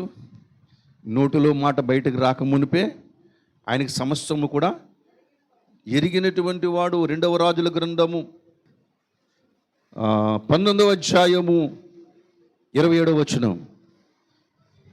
నీవు కూర్చుండటయు, నువ్వు లేచుటయు, లోపలికి వచ్చుటయు, నీవు కూర్చుండటయు, బయలు వెళ్ళుటయు, లోపలికి వచ్చుటయు నా మీద 1000 రంకులు నాకు తెలిసే ఉన్నవి. నా మీద నీవు 1000 రంకెలు, నువ్వు చేసిన కలహము నా చెవులలో జొచ్చెను. చాలు మనుషుల గురించి మాట్లాడుతూ ఉంటున్నాడు. యెషయా గ్రంథంలో ఏమంటాడు తెలుసా, ఇన్ని చేసినా సరే నేను ఎలా ఉన్నాను, నేను మౌనంగానే ఉన్నాను. మనం ఏం చేస్తాం, ఓ దేవుడా నన్ను ఎందుకు ఇలా చేసావు, నన్ను ఎందుకు ఇలా చేసావు, నా జీవితం ఎందుకు ఇలాగయింది, నా జీవితంలో శ్రమలు ఎందుకు వచ్చినాయి. వాళ్ళు చూడు పచ్చగా ఉన్నారు వాళ్ళు, నాకెండిని కష్టాలు వచ్చినాయి, నాకెండిని బాధలు వచ్చినాయి. నాకెలాగ భయభక్తులు కలిగిన వారు కాదు, భయం లేనటువంటి వారు. వాళ్ళు పచ్చగా ఉన్నారు, నేను ఎలా ఉన్నాను, ఎండిపోయిన మొక్క జీవం అందినట్టుగా నేను ఉన్నాను. ఏంటి నా బ్రతికెలాగ అయిపోతున్నా, నేను దేవుని మీద కేకలేస్తామేమా వెయ్యం, కానీ మనసులో మాత్రం హాయిగా మాట్లాడుకుంటూ ఉంటారు. ఎంఆర్ఐ స్కానింగ్ తీస్తూ ఉంటుంది. అప్పుడు అంట, నీవు నా మీద 1000 రంకెలు నాకు తెలుసు. నా మీద ఏం మాట్లాడుతున్నావు, ఏమేమి ఎగిరెగిరి పడుతున్నావు మనసులో అన్ని చూస్తూ. దేవుడు దేని చూస్తున్నాడు, హృదయాన్ని చూస్తూ ఉంటున్నాడు. దేని చూస్తున్నాడు, హృదయాన్ని చూస్తూ ఉంటున్నాడు. యెషయా గ్రంథంలో అంటూ ఉంటాడు, ఇట్టి పనులు నువ్వు చేసినా సరే నేను ఎలా ఉన్నా, నేను మౌనంగా ఉన్నాను. ఇట్టి పనులు చేసినా సరే, ఓ దేవుడా నాకు ఎందుకు ఎలా చేశావు, నన్ను ఎందుకు ఎలా సృష్టించావు. వాడేమో ధనవంతుడిగా బలవంతుడిగా సృష్టించావు, నన్నేమో నిరుపేదగా సృష్టించావు. వాడు చేసుకున్న పుణ్యం ఏంటి, నేను చేసుకున్న పాపం ఏమిటి అని మనం అనుకుంటూ ఉంటాం. ఎప్పుడు కూడా నువ్వు అలా అనుకోవద్దు, ఎప్పుడు కూడా నువ్వు అలాగ అనుకోవద్దు. ఈ స్థితిలో నువ్వు దేవుని ఏం చేయాలంటే, నా స్థితిని మార్చగలిగిన వాడు నీవు నాయన అని దేవునికి విజ్ఞాపన చెయ్యాలి, దేవుణ్ణి అడగాలి. ఎందుకంటే దేవుడు సమస్త సృష్టిని నీ కొరకు చేసినప్పుడు ఈ సృష్టిలోనూ ఒక రాజుగా ఉండవలసినటువంటి స్థానంలో ఉండవలసిన నీవు దేవుని దగ్గర అడగ, ఎందుకు నేను ఈ స్థితిలో పడిపోయాను, నా స్థితి మార్చమని చెప్పేసి దేవుణ్ణి అడగాలి.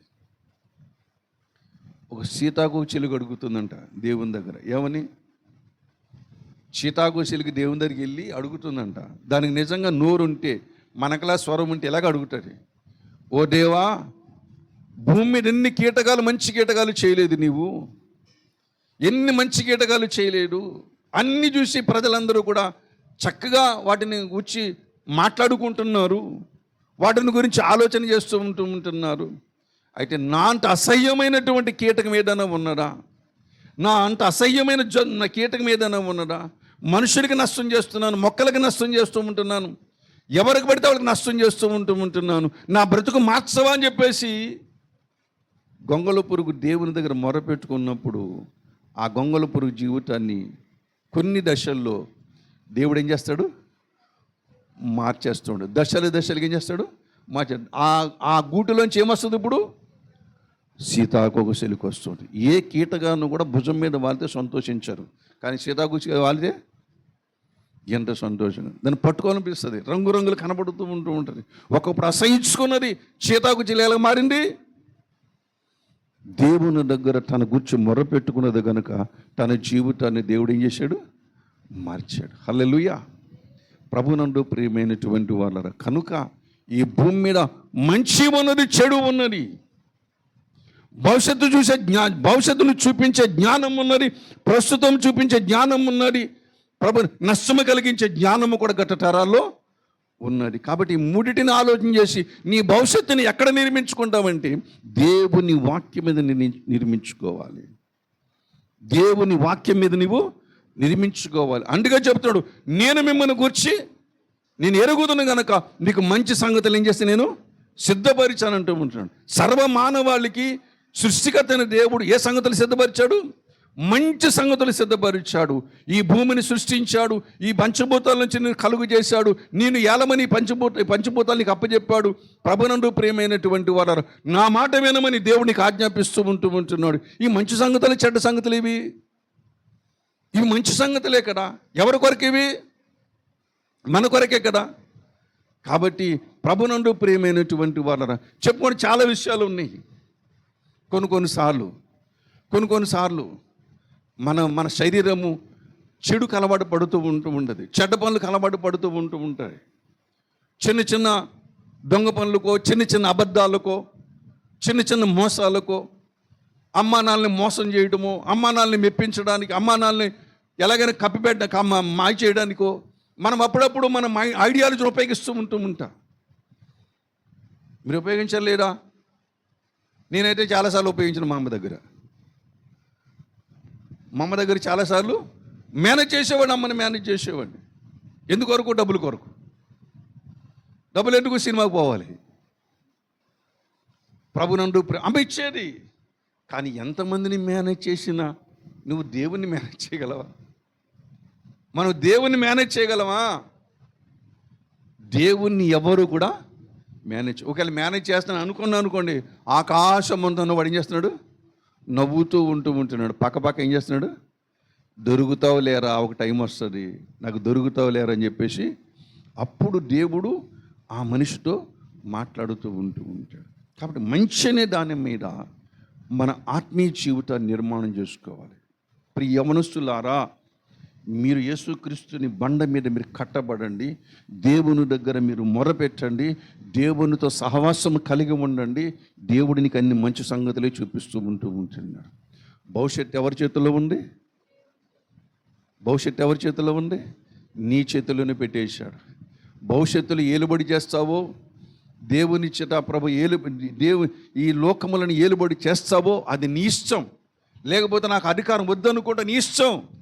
దేవుడు నీ కొరకు సిద్ధపరిచిన సింహాసనం కావాలనుకుంటా, వద్దని కూడా నీ ఇష్టం. ఇదే మాట యేసేపు దగ్గర అడగండి. యేసేపు ఏమంటాడు? ప్రభువా, నీ కొరకు ఎన్ని కష్టాలని పడతాను, మా అన్నీళ్ళు నన్ను కొట్టినా పడతాను, మా అన్నీళ్ళు నన్ను దూషించినా పడతాను, ఆ ఫరో దగ్గరికి వెళ్ళిపోయి వెట్టి చాకరి పనులు చేయమన్నా చేస్తాను, అంటుతో మన తోంతారు, ఏ పని చేయమని చేస్తాను, నీ మాట వినకుండా నేను ఉండలేను ప్రభు అన్నాడు. అందుకనే సాతానుడు అతనికి శోధన వచ్చింది. శోధన వచ్చినప్పుడు కూడా యేసేపు తన జీవితాన్ని కాపాడుకున్నాడు. జైల్లో ఉన్నప్పుడు తన జీవితాన్ని కాపాడుకున్నాడు. దేవుడు జైల్లో ఉన్న యేసేపుని జ్ఞాపకం చేసుకున్నాడు. ఫరో సింహాసనం మీద నడిపించాడు. హల్లెలూయా. దేవుని బిడ్డలారా, దేవుని కొరకు మనం బ్రతకాలనుకున్నప్పుడు మన చుట్టూ అగ్ని పరీక్షలు వస్తాయి. ఎందుకంటే ఈ లోకము సాతాను అధికారములో ఉన్నది. ఒకవేళ నువ్వంటే బలమైన విశ్వాసంగా ఉండవచ్చు, నీ ఇంటిలో ఉన్నవారు నీకంటే అల్పమైన విశ్వాసం గలవారుగా ఉండవచ్చు. ఇప్పుడు సమస్య ఎక్కడొస్తుంది? అల్ప విశ్వాసాలను బట్టి సమస్య వస్తూ ఉంటుంది. అయినా సరే నీ విశ్వాసాన్ని నువ్వేం చేయద్దు, డోంట్ ఫర్గెట్, విడిచిపెట్టద్దు, మర్చిపోవద్దు, విడిచిపెట్టద్దు.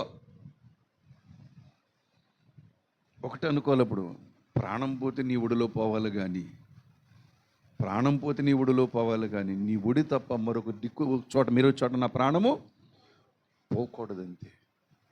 దేవుని బిడ్డలారా, అటువంటి బలమైనటువంటి విశ్వాసం మనం కలిగి ఉండాలి, మనం కలిగి ఉండాలి. ఎందుకంటే దేవుడు నిన్ను ప్రేమించి ఈ భూమికి పునాదులు వేయగోడకు మునికి చక్కటి సంగతులు ఉద్దేశించాడు. ఉద్దేశించిన ప్రతి సంగతి నీ జీవితంలో నెరవేర్చాడా లేదా? ఇప్పుడు దాన్ని ఏం చేయాలి? మనం చాపట్టుకోవాలి. దాన్ని ఏం చేయాలి? మనం చాటపట్టుకోవాలి. చాటపట్టుకుని లోకమందు జ్యోతుల వల్ల మనం ఏం చేయాలి? కనబడాలి.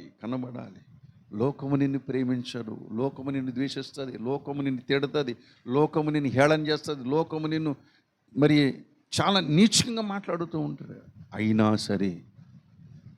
సరే దేవుని యొక్క రక్షణ సంకల్పాన్ని మనం ఏం చేయాలి? గట్టిగా పట్టుకోవాలి. హల్లెలూయా. విడిచిపెట్టొద్దు. అవమానాలు వచ్చి విడిచిపెట్టొద్దు, శ్రమలు వచ్చి విడిచిపెట్టొద్దు, కష్టాలు వచ్చి విడిచిపెట్టొద్దు, వ్యతిరేకతలు వచ్చి విడిచిపెట్టొద్దు. అవసరమైతే ఏళ్ళని విడిచిపెట్టే కానీ దేవుని మాత్రం విడిచిపెట్టొద్దు. హల్లెలూయా.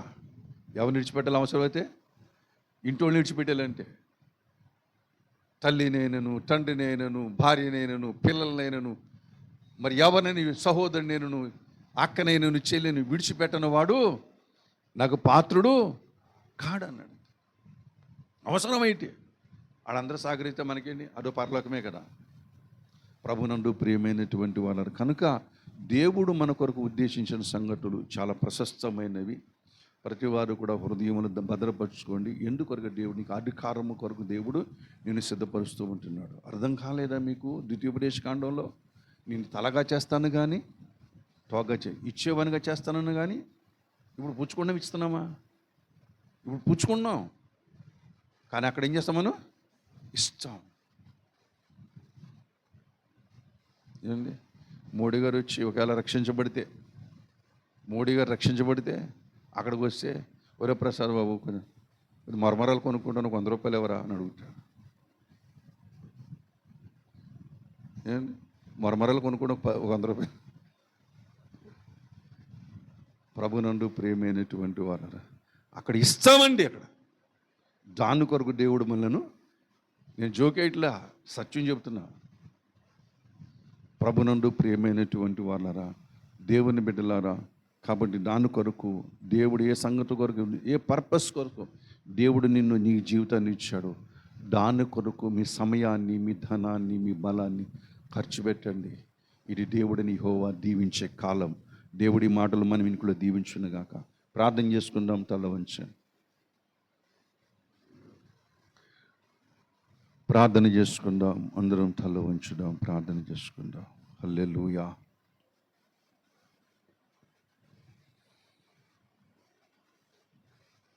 Thank you lord.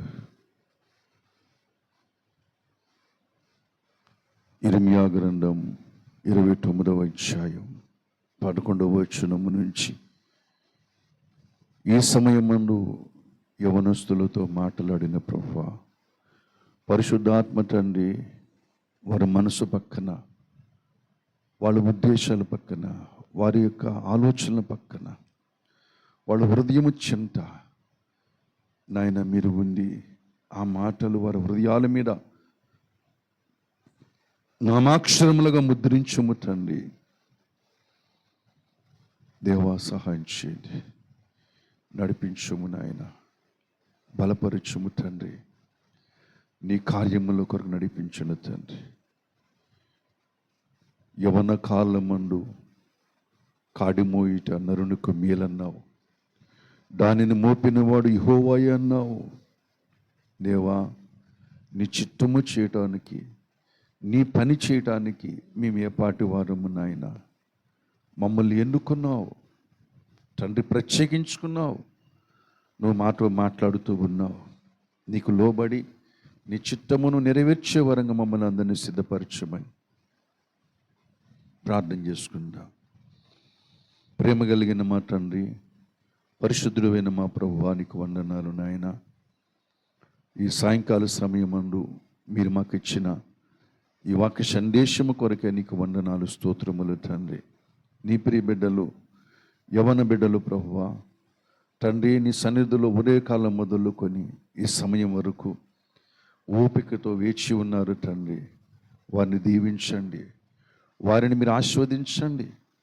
దేవానా ప్రభువా, యేసేపు వలె, షడ్రకు మేషక అబేద్నెగోలు వలె, తిమోతి వలె, ఎపఫ్రా వలె ప్రభు ప్రతి వారిని కూడా సిద్ధపరచండి. పెర్సిస్సు వలె, ఫీబే వలె, డోర్కా వలె, మిరియాము వలె, ఎస్తేరు వలె నాయనా నా ప్రభువా నీ బిడ్డలను సిద్ధపరచండి తండ్రి. బిట్టబడిన మా నీరు కట్టి ఫలింప చేయండి. ఆ మాటలు మరలా మరలా మరలా మరలా జ్ఞాపకం తెచ్చుకొని నీ సంకల్పము కొరకు, నీ ఉద్దేశాల కొరకు బ్రతకటానికి, జీవించటానికి, నీ కాడు మోయటానికి ప్రతి వారిని కూడా సిద్ధపరిచి నడిపించి బలపరచమని నీ కృపాశ్రమలకు అప్పచెప్పుకుంటూ యేసుక్రీస్తు పరిశుద్ధ నామమును బట్టి అడిగి వేడుకొనుచున్నాము తండ్రి. ఆమేన్.